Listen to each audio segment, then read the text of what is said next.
Hello दोस्त, स्वागत है आपके अपने YouTube channel BK physics master में। आज हाजिर हूँ क्लास पारा हिंदी का एक और नया क्वेश्चन पेपर लेकर।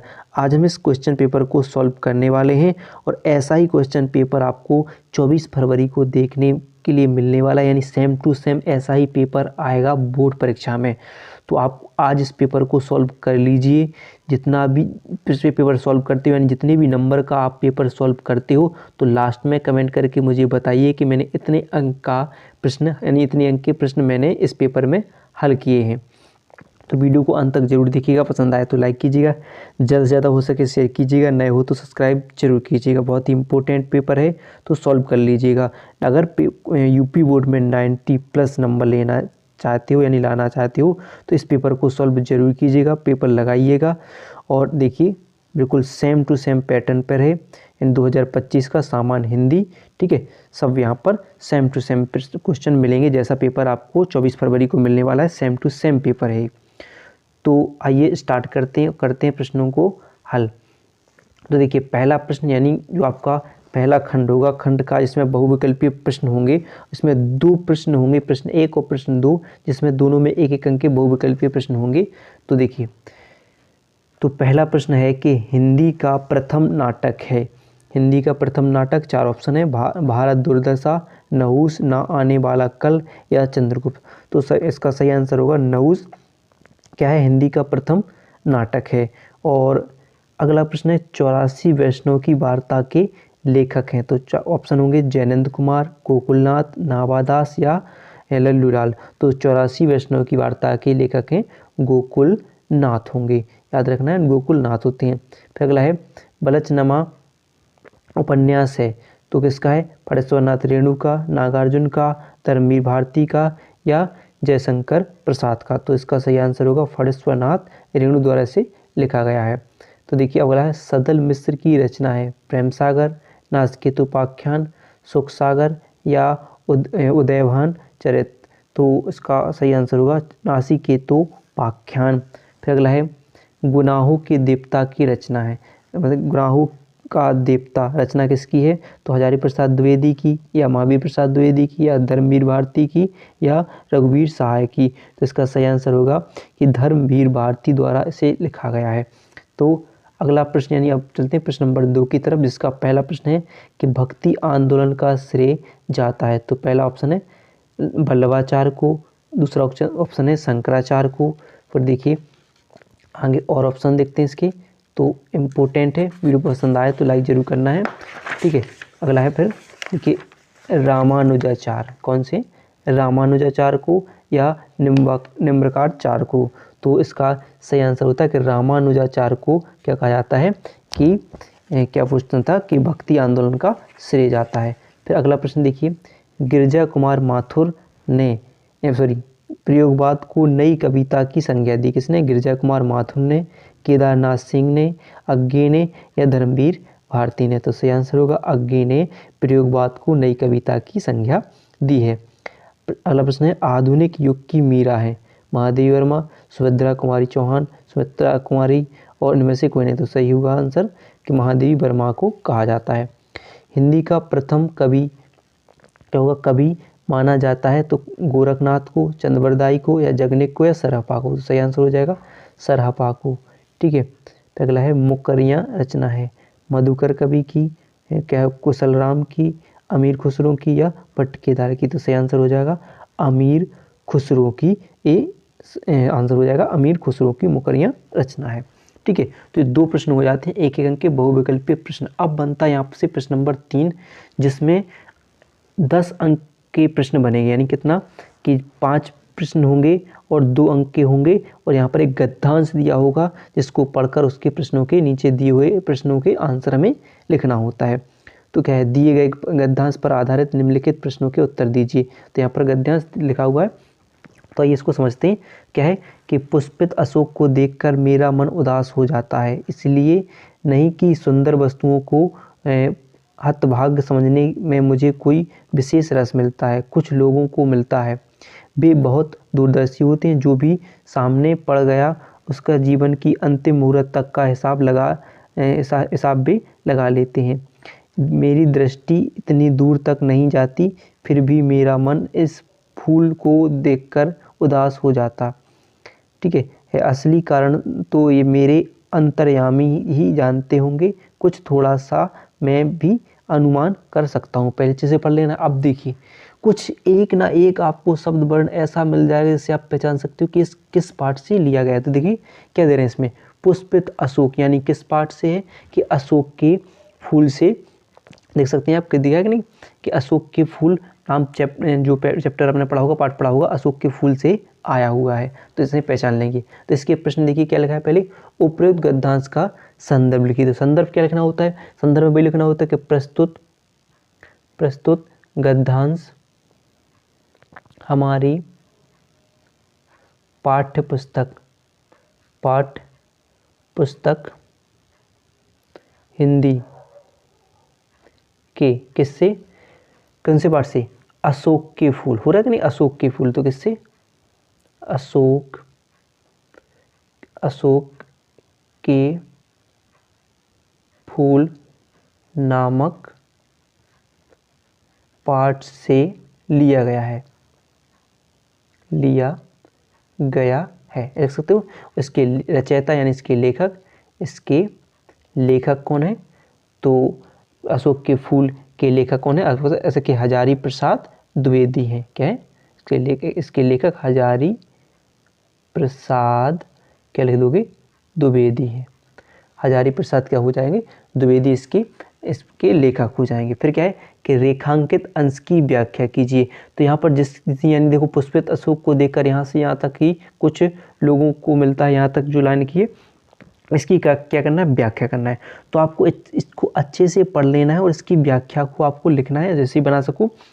जैसे इसमें देख रहे हैं कि लेखक क्या कहना चाहता है, वो देखना है कि अशोक, पुष्पित अशोक को देखकर मेरा मन उदास हो जाता है, यानी वही कि इसमें प्रस्तुत अंश में लेखक कहता है कि जब भी वो पुष्पित अशोक को देखता है तो वह क्या होता है, फूलों को देखता है तो क्या हो जाता है, उदास हो जाता है। कैसे देख रहे हैं कि वो पुष्पित अशोक को देखकर मेरा मन उदास हो जाता है। अपनी भाषा में बनाना है, अपने वर्णों में, अपने शब्दों में लिखना है। ये कैसे इसमें लेखक कहना चाह रहा है कि जब भी वह अशोक यानी जो खिले हुए फूलों को या पुष्पित अशोक के फूलों को देखता है तो क्या हो जाता है, उसका मन उदास हो जाता है। और वह इसलिए उदास नहीं होता, देखिए, इसलिए नहीं कि सुंदर वस्तुओं को हतभाग समझने में उसे कोई विशेष रस मिलता है, यानी वो इसलिए उदास नहीं होता है कि उसे उदास नहीं होता है कि अशोक के पुष्प अत्यधिक सुंदर हैं या उनकी सुंदरता से उसे कोई ईर्ष्या हो रही है। देखो, हतभाग या उसे कोई ईर्ष्या हो रही हो। ठीक है, बस वो कहके कि वह ना ही उसकी कमियों या अन्वेषण कर उसे अभागा बताकर उससे सहानुभूति प्रदर्शित करने का प्रयास करते हुए स्वयं को उससे सुंदर व सर्वगुण संपन्न बताकर अपने मन को सुखी बना रहा है। ऐसी कोई बात नहीं है। ठीक है, वो तो कुछ लोग होते होंगे। तो ऐसे आपको खुद अपनी भाषा में बनाकर इसको लिखना है, इसकी व्याख्या कर देनी है। फिर इसमें क्या कह रहा है कि लेखक ने स्वयं के विषय में क्या कहा, लेखक ने क्या कहा कि लेखक ने स्वयं के बारे में क्या कहा। तो देखा है कि लेखक ने स्वयं को अन्य लोगों से कम दूरदर्शी बताकर अपनी उदारता और महानता का परिचय दिया। आप लिख सकते हो कि लेखक ने स्वयं को क्या हो जाएगा कि अन्य लोगों से क्या कहता है कि कम दूरदर्शी बताया, अन्य लोगों से कम दूरदर्शी यानी जो दूर की बातों को पहले ही दूर की बातों को समझ लेते हैं। दूरदर्शी यानी क्या हो जाते हैं कि जो भविष्य की घटनाओं को समझने वाले होते हैं, वे दूरदर्शी कहलाते हैं। तो वही है कि दूरदर्शी क्या बताया। ठीक है, दूरदर्शी बताया, आप लिख सकते हैं, इसे लिखते जाना है कि दूरदर्शी बताया है और बताकर अपनी उदारता और महानता का परिचय दिया है। तो उसने क्या किया है कि अपने बताकर अपनी उदारता और महानता का परिचय दिया है। आप लिख सकते हो। ठीक है, ये हो जाएगा कि फिर क्या लिखा है, बेबहादुर दूरदर्शी होते हैं, पंक्ति का आशय स्पष्ट कीजिए। तो वही तो लिख रहे हैं कि क्या कह रहे कि बेबहादुर दूरदर्शी होते हैं, जो भी सामने पड़ गया उसके जीवन में के अंतिम मुहूर्त तक का हिसाब लगा लेते हैं। तो आप ऐसे यहाँ तक लिख सकते हो कि वे बहुत दूरदर्शी होते हैं कि पंक्ति का आशय क्या बता रहे हैं कि वे क्या लिखोगे कि जो भी सामने पड़ जाते हैं, यानी जिसके बारे में भी, अगर जिसके पीछे भी पड़ जाते हैं, इसके बारे में जानने लगते हैं, तो उसके जीवन की अंतिम मुहूर्त का भी हिसाब भी क्या करते हैं, लगा लेते हैं। तो देखने, ठीक है, ऐसी गहन दृष्टि रखते हैं कि वे आगे तक का विचार करते हैं और वे सामने वाले व्यक्ति के जीवन के अंतिम मुहूर्त तक का भी हिसाब लगा लेते हैं। तो आपको जब लिखना नहीं आए तो आपको यहाँ से यहाँ तक, देखो यहाँ से आपको लिख रहा है तो यहाँ तक आप लिख सकते हो, या फिर यहाँ तक लिख सकते हो, ठीक है, यहाँ तक आप लिख सकते हो। फिर क्या, हतभाग तथा दूरदर्शी शब्दों का अर्थ, यानी शब्दों के अर्थ बताना है। तो हतभाग क्या होता है, हतभाग होता है यानी भाग्यहीन, जिसे अभागा कहते सकते हैं, अभागा। और दूरदर्शी का अभी मैंने अर्थ बताया कि दूरदर्शी का होता है यानी भविष्य की घटनाओं को समझने वाला, यानी भविष्य की घटनाओं को देखने वाला क्या कहलाता है, दूरदर्शी कहलाता है। ये आप यहाँ पर लिख सकते हो, ठीक है। फिर देखिए अगला है जो कि है अथवा। फिर क्या होता है, 2 प्रश्न होंगे, तो 5 प्रश्न होंगे, अपने 10 अंक के हो गए, लेकिन दूसरा प्रश्न अथवा में दिया होगा, जिसमें भी लिखा होगा कि आदमियों को मक्खी बनाने वाला कामरूप का जादू नहीं, मक्खियों को आदमी बनाने वाला जीवन का जादू, होम की सबसे बुढ़िया मदर मार्गरेट, कद इतना नाटा की गुड़िया कहा जा सके, और पर उसकी यानी उनकी चाल में गजब की चुस्ती, इससे आप पढ़ सकते हो। और आगे लिखिए, और क्या लिखा है कि चुस्ती और कदम में फुर्ती और व्यवहार में मस्ती, हंसी उनकी यूं कि मोतियों की बोरी खुल पड़ी हो, और कम यानी कमियों की मशीन मात माने, और भारत में 40 वर्षों से सेवा में रसलीन, जैसे और कुछ उन्हें जीवन में जानना भी तो नहीं। तो अपने प्रश्न देखिए क्या क्या पूछ रहे हैं इसमें कि प्रस्तुत गद्यांश किस पाठ से लिया गया है तथा इसके लेखक कौन है। तो ये बता चुका हूँ कि किस पाठ से लिया गया है, तो रॉबर्ट नरसिंह होम, यानी आप लिख सकते हो कि किस पाठ से लिया गया है, तो आप लिख सकते हो कि रॉबर्ट नरसिंह होम। पाठ क्या है, रॉबर्ट नरसिंह होम। और इसके लेखक क्या हो जाएंगे, लेखक कौन हो जाएंगे रॉबर्ट नरसिंह होम के, तो कन्हैयालाल मिश्र प्रभाकर इनके क्या होंगे, लेखक होंगे। तो क्या लिख दोगे, लिख सकते हो कन्हैया लाल मिश्र प्रभाकर, इसके लेखक हो जाएंगे, तो याद रहेगा कन्हैयालाल मिश्र प्रभाकर। फिर क्या है, रेखांकित अंश की व्याख्या कीजिए।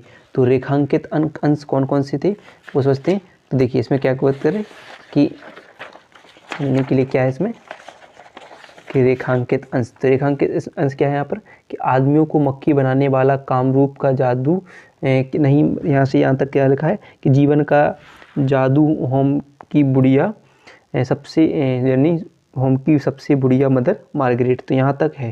तो इसका हमें क्या करना है, रेखांकित अंश की व्याख्या। तो आपको अपनी भाषा में इसको लिख देना, जैसे हमने उसमें पहले वाले में लिखा ऐसे आप लिख देना है कि वही लेखक क्या कहना चाह रहे हैं। लेखक कहना चाहता है कि नर्सिंग होम की जो सबसे वृद्ध महिला हैं, देखें कि सबसे जो बुढ़िया मदर मार्गरेट हैं, वे व्यक्ति का वर्णन करते हुए उसके बारे में बोल रहे हैं कि हमने किस्से कहानियों में कामरूप के जादू के विषय में अनेक आश्चर्यजनक बातें सुनी हैं। देखिए कि आदमियों को मक्खी बनाने वाले कामरूप जादू नहीं, मक्खियों को आदमी बनाने वाले जीवन का जादू, होम की सबसे बुढ़िया मदर के इनके बारे में से सुना हुआ है। तो इसके बारे में आपको अपनी भाषा में और भी बढ़ा चढ़ाकर उसमें बारे में लिख देना है, ठीक है।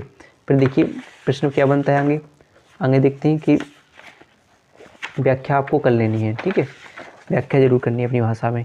पर देखिए अगला क्या होता है कि लेखक ने नर्सिंग होम की मदर मार्गरेट को जादूगरनी क्यों कहा। तो क्या क्यों कहा कि मदर मार्गरेट अपनी ममता सेवा भावना से अनेक दीनहीन निराश रोगियों के जीवन में आशा का संचार करके स्वस्थ हंसता खेलता व्यक्ति बना देती थी, इसलिए उन्हें क्या कहा गया है कि जादूगरनी कहा गया है, ठीक है। इतनी बात आपको ध्यान रखनी है। फिर देखिए जैसे और कुछ उन्हें जीवन में अब जानना भी तो नहीं, पंक्ति का आशय स्पष्ट कीजिए, ठीक है। तो जैसे देखिए कि क्या होता है कि अब बात करें कि इस पंक्ति का आशय है कि मदर मार्गरेट अपने कार्य में इतना एकाग्र एवं मग्न होकर करती थी कि उन्हें देखकर ऐसा लगता था कि जीवन में वो अब उन्हें किसी भी वस्तु में प्राप्त करने की कोई भी चाह नहीं है। वे केवल सेवा के अतिरिक्त किसी अन्य विषय में सोचना भी नहीं चाहती थी। देखिए सेवा में, देखिए भारत में 40 वर्षों से, देखिए कि भारत में 40 वर्षों से सेवा में लीन थी, तो इसलिए अब वे चाहती थी कि केवल उनको यही काम में लीन हो जाती थी कि किसी भी विषय की फिर इसके लिए उनके लिए कोई भी जानने की आवश्यकता नहीं पड़ती थी। ठीक है, तो आप ये लिख सकते हो, कैसे लिख सकते हो कि कोई भी हो कि वे अपने काम में इतना लीन हो जाती हैं, मदर गार्डन इतना एकाग्र होकर काम करती थी कि उन्हें देखकर ऐसा प्रतीत होता था कि जीवन में उन्हें अब कोई किसी वस्तु प्राप्त करने की कोई चाह नहीं है। बेसिक केवल सेवा के अतिरिक्त किसी अन्य विषय में सोचना या जानना भी नहीं चाहती थी, केवल सेवा करना चाहती थी। इतना आप लिख सकते हो उसमें। ठीक है, फिर प्रस्तुत गद्यांश के माध्यम से लेखक ने क्या अभिव्यक्त किया है, तो आप लिख दोगे कि अपनी भाषा में और बना दे कि इस पद्यांश के माध्यम से मदर मार्गरेट की सेवा भावना के लिए उन्होंने चमत्कारिक व्यक्तित्व का वर्णन किया है। ठीक है, ऐसे आप लिख सकते हो कि उन्होंने उनके बारे में वर्णन किया है। ठीक है, लेखक ने उनके साथ अनेक निस्वार्थ भाव, मानव सेवा के गुणों को भी प्रकट किया है। ठीक है, निस्वार्थ और सेवा भावना को इन्होंने अपनी भाषा में, तो वही बात केवल अपने एक बात पता चल जाए कि हमें लिखना क्या है। इसमें केवल वही बताया कि मदर टेरेसा क्या करती हैं कि कैसे सेवा भाव यानी कैसे उनके गुण थे, उन्होंने अपने जीवन में क्या क्या किया, बस ये ध्यान रख लेना है। वे केवल सेवा करना चाहती थी, बस उन्हीं के बारे में बढ़ा चढ़ाकर अच्छे तरीके से लिख देना है। आपके यहाँ पर पॉइंट दिए होते हैं, इसमें भाषा दी होती है, तो उसी को अपनी भाषा में बनाना होता है, बस गद्यांश कंप्लीट हो जाता है। ठीक है, फिर अगले प्रश्न की तरफ चलते हैं। प्रश्न नंबर क्या है 4। प्रश्न नंबर 4 में क्या होगा, पद्यांश। पद्यांश भी कितने अंक का, सेम 10 अंक का होगा। यानी दिए गए पद्यांशों पर आधारित निम्नलिखित प्रश्नों के उत्तर दीजिए। तो पहला पद्यांश क्या है इसमें, देखिए कि मैं नीर भरी दुख की बदली, स्पंदन में चिरित स्पंदन बसा, क्रंदन में आहत विश्व हंसा, नैनों में दीपक से जलते, पलकों में निर्झरणी मचलती, मेरा पग पग संगीत भरा, श्वासों में इस पर्व झरा। ठीक है, तो अब देखोगे पहचानोगे कहाँ से लिखा आया हुआ है, कहाँ से लिखते थे। तो आपने जो गीत पढ़ा होगा महादेवी वर्मा का, उससे इसको लिया गया है। तो आप लिख सकते हो कि प्रश्न दिए हुए यहाँ पर कि प्रस्तुत पद्यांश का शीर्षक एवं रचयिता का नाम लिखिए। तो शीर्षक क्या होगा कि किससे लिया गया होगा कि काव्य यानी इसकी सांध्य गीत से लिया गया होगा। तो शीर्षक क्या होगा, वही कि प्रस्तुत पद्यांश हमारी पाठ्य पुस्तक हुई है हिंदी के पद्यांश, हिंदी पद्यांश के किससे लिया गया है, तो सांध्य गीत से लिया गया है। किससे, सांध्य गीत, अपने भाषा में लिखना है आपको, सांध्य गीत, सांध्य गीत से लिया गया है। और इसके रचयिता हैं, रचयिता, तो इसके रचयिता हमने पता महादेवी वर्मा, महादेवी वर्मा होंगी। तो महादेवी वर्मा होंगी। आप लिख लोगे प्रस्तुत पद्यांश हमारी पाठ्य पुस्तक हिंदी के सांध्य गीत से लिया गया है, इसकी रचयिता महादेवी वर्मा है। आप इतने लिख लोगे। और एक किससे लिया गया, आपने इसका गीत, जो गीत थर्ड वाला पैराग्राफ होगा उससे लिया गया, यानी गीत 3 से लिया गया है। ठीक है, लिख सकते हो आप इतना, गीत 3 से लिया गया है। फिर देखिए प्रस्तुत पंक्ति में कवित्री ने स्वयं को क्या बताया, यानी प्रस्तुत पंक्ति में कवित्री ने स्वयं को क्या बताया। तो प्रस्तुत पंक्ति में क्या बताया, तो यहाँ पर देखिए कि मैं नीर भरी दुख की बदली, क्या बताया कि मैं नीर भरी दुख की बदली, स्पंदन में चिर स्पंदन बसा। यानी उन्होंने क्या बताया कि मैं स्वयं को क्या हुआ, एक दुख की बदली बताया है। तो देख सकते हैं कि स्वयं को क्या बताया, दुख की बदली। तो आप लिख लो कवित्री, प्रस्तुत पंक्ति में कवित्री ने स्वयं को क्या बताया कि एक दुख की बदली बताया है, दुख की बदली बताया है।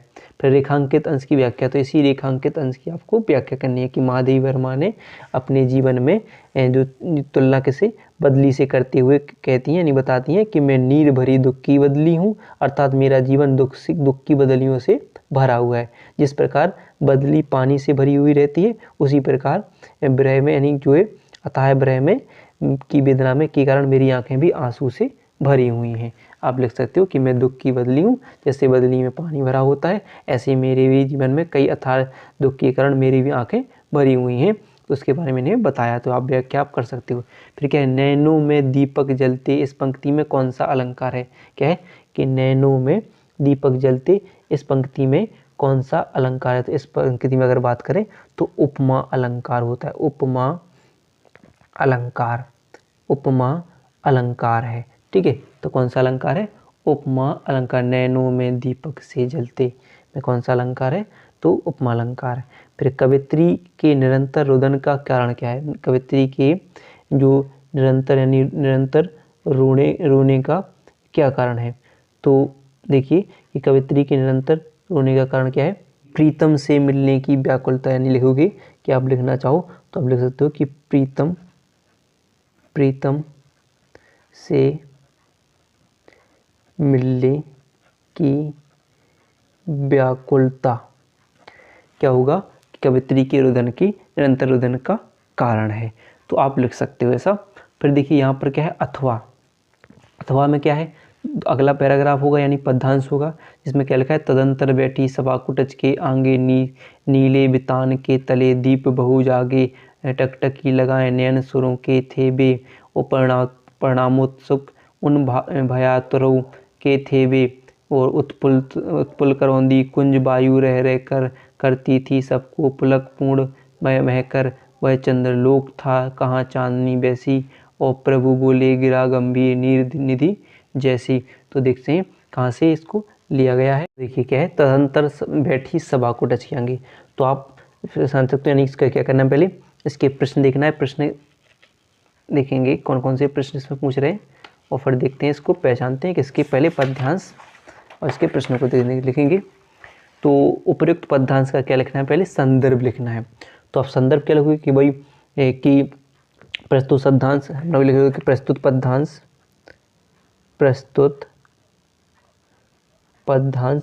क्या है? प्रस्तुत पद्यांश हमारी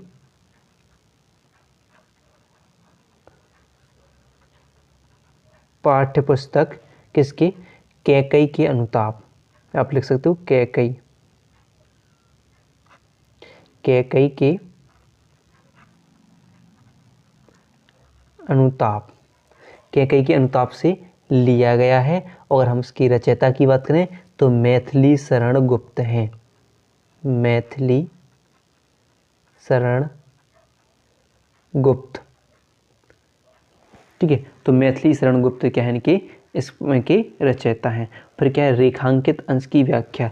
तो रेखांकित अंश क्या था उसमें कि एक नीचे वाली एक लाइन थी, क्या था उसमें कि यहाँ से वह चंद्रलोक का था कहाँ चांदनी बैसी से प्रभु बोले गिरा गंभीर निधि जैसी तक। यहाँ पर आपको क्या करना है?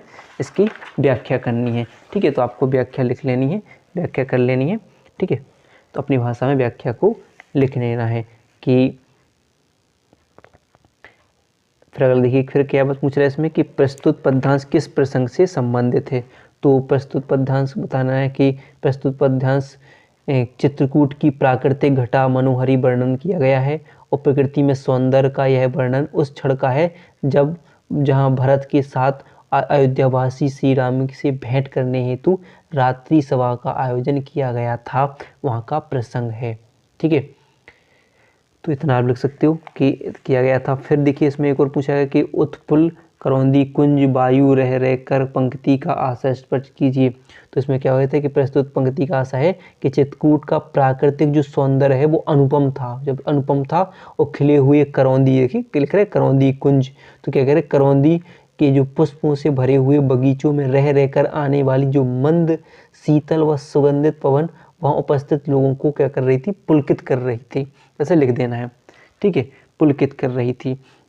क्या लिखोगे आप कि जिस पंक्ति का आशा हुआ कि जो पूरी चित्रकूट की प्राकृतिक सौंदर्य की घटना का इसमें वर्णन किया गया है कि जो वहाँ पर खिले हुए करौंदी के पुष्पों की से भरे हुए बीजों से में रह कर बगीचों में जो बगीचे थे उसमें से रह कर क्या आने लगी है? एक मंद और शीतल और सुगंध पवन बह रही है, जिससे लोगों को क्या कर रही है? वहाँ पर जो अयोध्यावासी बैठे हुए हैं उनको पुलकित कर रही है। ठीक है, ऐसे लिख लेना है। फिर क्या है? प्रस्तुत पंक्ति के द्वारा कवि ने किस भाव को अभिव्यक्त किया है। तो देखिए प्रस्तुत पंक्ति के द्वारा कवि ने किस भाव को अभिव्यक्त किया है। तो प्रस्तुत पंक्ति के माध्यम से कवि द्वारा रात्रि के समय जो चित्रकूट आश्रम के आसपास की प्राकृतिक घटा के मनोहरी होने का भाव अभिव्यक्त किया गया है, वही मनोहरी भाव होने का अभिव्यक्त किया गया है। ठीक है, पर आपको यहाँ से क्या करना है? 5वां प्रश्न होगा जो 5 अंक का होगा और निम्नलिखित में से किसी एक लेखक का साहित्य परिचय देते हुए उनकी रचनाओं का उल्लेख करना है। तो देखिए चाहे आपके पास 3 ऑप्शन होंगे, 3 में से कोई एक करना है और अधिकतम सीमा कितनी होगी, 80 शब्दों में आपको इसको लिखना हुआ है। ठीक है, अच्छे तरीके से लिखना होगा। फिर अगला देखिए, इसमें खाबी ऑप्शन होगा, जिसमें आपको एक गद्यांश के होंगे, एक पद्यांश का। निम्नलिखित में से किसी एक कवि का साहित्य परिचय देना होगा। ठीक है, ये भी सेम उतने ही अंक का दोनों प्रश्न करना अनिवार्य होता है और ये भी कितने 80 शब्द में आपको लिखना होगा। स्वतंत्रन पंत, हरिओद या मैथिली शरण गुप्त में से कोई, यानी आप कोई भी यहाँ पर हो सकते हैं, तो आपको करना होगा। ठीक है, फिर आप यहाँ से कर सकते हो। फिर देखिए अगला है, यहाँ से आपको होगा कि ध्रुव यात्रा अथवा पंचलाइट या आपको लाठी अथवा बहादुर कहानी में से कोई एक कहानी करनी होगी और 5 अंक के आएंगे। तो इन 4 ऑप्शन में से कोई एक करना है, ध्रुव यात्रा, पंचलाइट, लाठी। ठीक है, और इनमें से कोई एक कर लेना है आपके लिए। फिर यहाँ पर आगे का स्वपठित खंड काव्य के आधार पर किसी एक खंड क्योंकि प्रश्न का उत्तर दीजिए, अधिकतम 80 शब्द में होगा। ठीक है, खंड काव्य वो कितने अंक का होगा, ये 5 अंक का। देखिए अब क्या करना है आपको, कोई एक खंड काव्य। अब आपको पता होना चाहिए हर एक जिला वाइज जिला इसको होते हैं कि आपको किस ज़िले में देखकर कौन सा खंड काव्य करना होता है। जैसे यहाँ पर मैं अभी यूपी ललितपुर से हूँ, ललितपुर ज़िले से हूँ यूपी के, तो हमें यहाँ पर मुक्ति यज्ञ करना होता है। ऐसे आप अपने तरीके से देख लेना है कि आपको कौन सा करना होता है। ठीक है, फिर देखिए आगे बढ़ते हैं। आगे क्या होती है कि अगले प्रश्न, तो अगला प्रश्न भी क्या होता है कि जो यहाँ पर अगला होता है संस्कृत, यानी जब आपको खंड खा होता है का के बाद अब एक खंड का में हो गया। अब खंड खा में क्या होंगे आपके, यहाँ से आपकी संस्कृत और इसमें व्याकरण स्टार्ट हो जाती है। तो आपका संस्कृत में पहला प्रश्न क्या है कि दिए गए संस्कृत गद्यांशों में से किसी एक का संदर्भ सहित हिंदी में अनुवाद लिखना है और ये कितने 2+5 होंगे। ठीक है, सॉरी क्या होगा 2+5 यानी 7 अंक का होगा। कितने अंक का, 7 अंक का होगा ये। तो कोई एक का करना है इसमें से।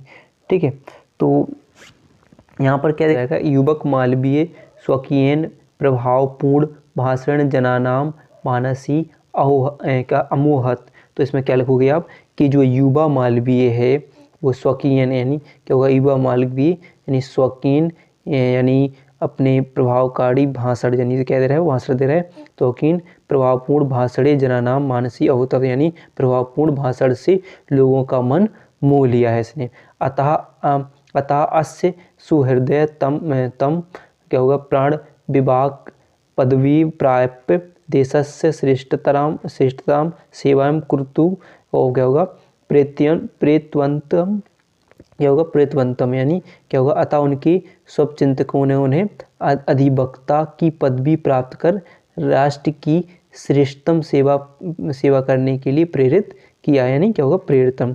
तो तदानुसारम अयम विधि परीक्षामुत्रुम यानी प्रयागस्थे उच्चालय वो क्या होगा प्रांग विभाग कर्म क्या है कुर्तु मारभत हो जाएगा। तो इसलिए क्या होगा, उसी के अनुसार उन्होंने क्या हो जाएगा, फिर लिखेंगे कि उसी के अनुसार उन्होंने विधि की परीक्षा में उत्तीर्ण कर प्रयागराज में स्थित उच्च न्यायालय में वकालत प्रारंभ कर दी। क्या हो गई, कुर्व प्रारब्ध हो गया, विधि हो गया प्रकृष्ट ज्ञानेन मधुरालापेन हो गया हो उधार व्यहरण चायाम शीघ्रवेव मित्राणाम न्यायाधीशा संपन्न क्या होगा सम्मान भाजनम भवत। ठीक है, तो क्या हो जाएगा इसमें क्या, और आगे लिखोगे कि विधि के उत्कृष्ट ज्ञान मृदु वार्तालाप आदि की उदार व्यवहार से शीघ्र ही मित्रों देखेंगे कि मित्राणाम न्यायाधीश चा। ठीक है, तो मित्रों ने न्यायाधीशों के समान यानी कि समान भाजनम उभावत क्या होगा कि सम्मान ही पत्र बन गए। ठीक है, ऐसे लिख लेना है आपको अपनी भाषा में और अच्छे तरीके से। ठीक है, तो फिर अगला यहाँ पर देखिए अगला दिया हुआ क्या कि हंसराज तथेव परिसह और मध्य आत्मा ने भगिनापे हंसत्वापी। ठीक है, लेकिन आपको करना क्या है, पहले सबसे पहले तो आपको इसमें जो इसका संदर्भ लिखना है। ठीक है, फिर अनुवाद करेंगे और संदर्भ में आप लिख सकते हो कि वही की प्रस्तुत क्या लोगे प्रस्तुत गद्यांश हमारी पाठ्य पुस्तक संस्कृत इतिहास के महामना मालवीय पाठ से लिया गया। किससे लिया गया कि महामना मालवीय पाठ से लिया गया है। तो आप इतना लिख लेना है इसमें, ठीक है। फिर देखिए यहाँ पर क्या है अगला कि ऐसे इसको कर लेना है, ठीक है। तो देख लेना है कि किस पाठ से लिया गया है। तो ये भी किससे कि लिख दो कि हमारी प्रस्तुत गद्यांश हमारी पाठ्य पुस्तक संस्कृत इतिहास की जातक कथा की नृत्य जातकम से लिया गया है। तो आप लिख सकते हो और इसके अर्थ लगा देना है। और फिर इसमें ऐसे कि दिए गए पद्यांश पे से किसी एक का संदर्भ सहित अनुवाद लिखना है। तो ये भी 7 अंक का होगा। इसमें आपका एक श्लोक जैसा होगा कि नामे रोचते भद्रम उलुक्वा निषेचनम और आक्रुद्धस्य मुखम पश्चक्रुद्धम कथम कुद्रत्सु भविष्यति। यानी कि पहले तो वही लिखोगे आप संदर्भ के प्रस्तुत श्लोक हमारी पाठ्य पुस्तक संस्कृत दिग्दर्शिका की जातक कथा से लिया गया है। क्या लिख दोगे किसे जातक कथा से लिया गया है।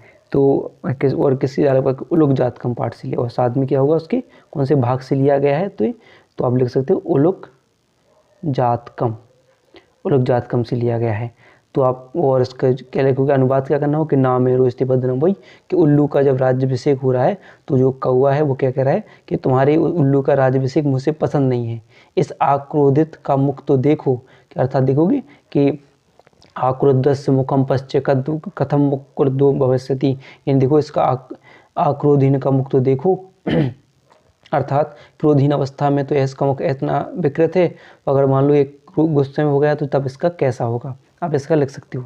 फिर अगला क्या है कि जल बिंदु निपातेन क्रमशः पूर्यते घट सा हेतु सर्वविधिक या नाम धर्मस्य चा न धनस्य चा। यानी वही है कि जल की एक एक बूंद गिरने से क्रमशः घड़ा भर जाता है। समस्त विद्याओं धर्म और धन का यही हेतु है, यानी यही कारण है। हेतु मतलब कारण होता है कि निरंतर उद्योग करते रहने से धीरे धीरे ये तीनों वस्तुएं संग्रहित हो जाती हैं। ऐसा इसमें लिख देना है, ठीक है। अब चलते हैं अपने प्रश्न नंबर 9 की तरफ। और प्रश्न नंबर 9 में क्या है मुहावरे हैं। मेरे दुश्मन का दोगे नहीं तो क्या होगा कि एक म्यान में, अर्थात क्योंकि एक म्यान में 2 तलवार नहीं रह सकती, या तो मेरा दुश्मन रहेगा या मैं रहूँगा, बताओ तुम किसका साथ दोगी, ठीक है। ऐसा आपको प्रयोग कर देना है, ठीक है। नाच ना जाने आंगन टेढ़ा, तो क्या करना कि स्वयं को अगर काम ना आए और दूसरों को दोष देना, स्वयं को ना काम ना आए भी नहीं और दूसरों को क्या देने दोष देना। कि महेश क्या करे घंटे भर से एक निबंध लिख रहा है, निबंध की पंक्ति नहीं लिख पाया वो, और फिर वो दोस्त किसको दे रहा है कि पेन नहीं चल रहा है, यानी क्या दे दे कि वो पेन नहीं चल रहा है। तो ऐसे अपने तरीके से लिख सकते हो कि हाथ मलते रहना, यानी क्या हुआ ना पछताना, हाथ मलते रहना यानी पछताना। यानी लोगों की मान लीजिए कोई एक कि रमेश को एक लॉटरी लगी और वो क्या हो गया कि उसकी टिकट खो गई, लॉटरी की टिकट खो गई, लेकिन अब लॉटरी लगी लेकिन टिकट क्या हो गई खो गई, तो उसे वो पैसे नहीं मिलेंगे, तो वो क्या रह गया हाथ मलते रह गया। तो आप ऐसे लिखना कि दाल में काला होना, यानी क्या होना कोई चीज़ की क्या होना, तो आपको शंका होना, ठीक है। तो ऐसे आप लिख सकते हो, ऐसे कई प्रयोग अपने आप हिसाब से बना सकते हो।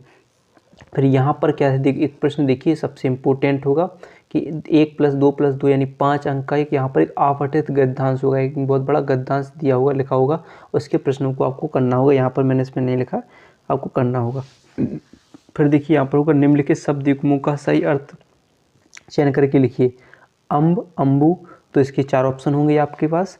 अम्ब अम्बू का क्या होगा पहले आम या जल, या हो जाएगा देखिए कि माता या जल, ठीक है। क्या हो जाएगा माता या जल, या माता आम, या क्या हो जाएगा जल आम। तो इसका सही आंसर हो जाएगा आपका कि माता और जल, क्या हो जाएगा माता और जल। और फिर अगला देखिए सुर और सूर्य, तो सुर और सूर्य, तो सुर और सूर्य का क्या होता है वीर और सूर्य, क्या हो जाएगा वीर और सूर्य, कायर और सूर्य, महान और चंद्रमा। तो ये सही आंसर हो जाएगा, आपको याद रखना है। फिर देखिए फिर अगला आएगा कि निम्नलिखित शब्दों में से किसी एक शब्द के 2 अर्थ बताइए।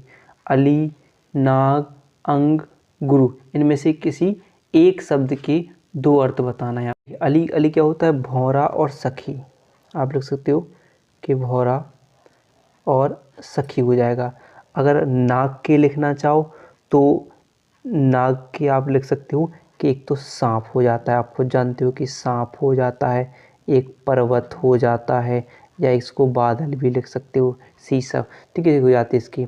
अंक, अंक क्या होता है, एक तो आप लिख सकते हो कि गोद, ये क्या होता है, संख्या का अंक, संख्या है, ठीक है, अंक का संख्या कह सकती हो।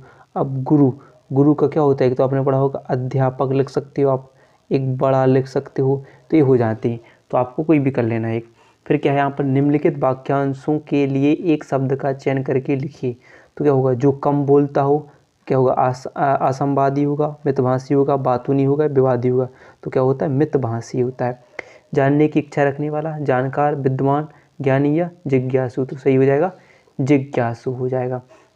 फिर क्या होता है, निम्नलिखित में से किन्हीं दो सब वाक्यों को शुद्ध करके लिखना होता है, यानी कितने अंक का होता है, 2। तो यह सीता ने पुस्तक, क्या लगी, पुस्तक लिखा, तो क्या हो जाएगा, सीता ने पुस्तक लिखी।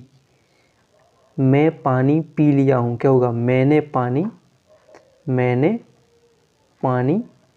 पी लिया है, मैंने पानी पी लिया। गमला मेज में रखा है, गमला मेज पे, गमला मेज पर रखा है, तो गमला मेज पर रखा है, ऐसे रखा है, ठीक है, ऐसे कर लेना है, सही, गमला मेज पर रखा है। फिर आगे देखते हैं, आगे क्या है, ऐसे कि मैं महेश को पढ़ाया हूँ, यानी क्या होगा कि मैंने महेश को पढ़ाया है, मैंने महेश को पढ़ाया है, ऐसे लिखोगे।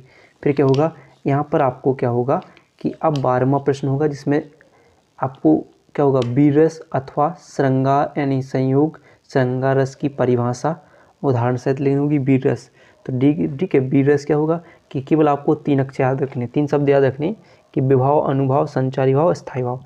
यानी स्थायी भाव, विभाव, अनुभाव और संचारी भाव, ठीक है। अब क्या होगा, कोई परिभाषा बनानी है, जैसे बीरस की, तो बीरस का स्थायी भाव क्या होता है, उत्साह, तो यह वो उत्साह नामक स्थायी भाव विभाव, अनुभाव और संचारी भाव से संयोग करता है, तो बीरस की उत्पत्ति होती है। अगर संयोग श्रृंगार की बात करें तो क्या होगा कि जब रति नामक स्थायी भाव विभाव, अनुभाव, संचारी भाव संयोग करता है, तो श्रृंगार रस की उत्पत्ति, संयुक्त श्रृंगार की उत्पत्ति होती है। तो आपको ऐसे याद कर लेना है, ठीक है। फिर क्या होगा, यहाँ पर फिर क्या होगा, उनके उदाहरण के लिखे, एक उदाहरण लिख देना है, 2 अंक हो जाएंगे। फिर अनुप्रास अलंकार और यमक अलंकार। अनुप्रास अलंकार क्या होता है कि मान लीजिए कि काव्य में जहाँ एक ही व्यंजन की आवृत्ति अगर बार बार हो तो वो क्या कहलाता है, व्यंजन की आवृत्ति अगर बार बार हो तो अनुप्रास अलंकार कहलाता है। अगर आप उदाहरण लिखना चाहो तो ये सब सम सुमिरन सुख कर सुजस ना थोर, सम सुमरन सुजस, तो सा शब्द बार बार आ रहा है, तो लिखना है। तो एक अक्षर से याद रखना है इसकी व्यंजन।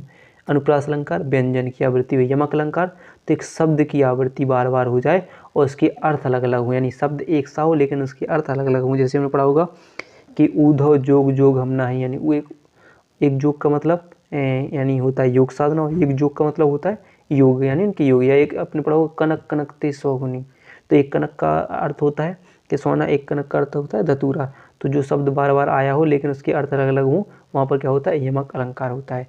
फिर यहाँ पर आप देख रहे हैं कुंडलियाँ और दोहा छंद उदाहरण सहित लिखना है, ये करना है। फिर एक पत्र लिखना है आपके लिए 6 अंक का, ठीक है, या 2 में से ऑप्शन 2 होंगे, आपको 6 अंक का मिलेगा। और एक 6 अंक फिर क्या होगा, आपके 9 अंक का होगा आपका निबंध। कोई आपको 4-5 ऑप्शन दिए होंगे, इनमें से कोई एक करके निबंध कर लेना है। तो अगर वीडियो पसंद आई हो तो वीडियो को लाइक और चैनल को सब्सक्राइब करना ना भूलिएगा, क्योंकि 14 प्रश्न आपको टोटल आएंगे पेपर में।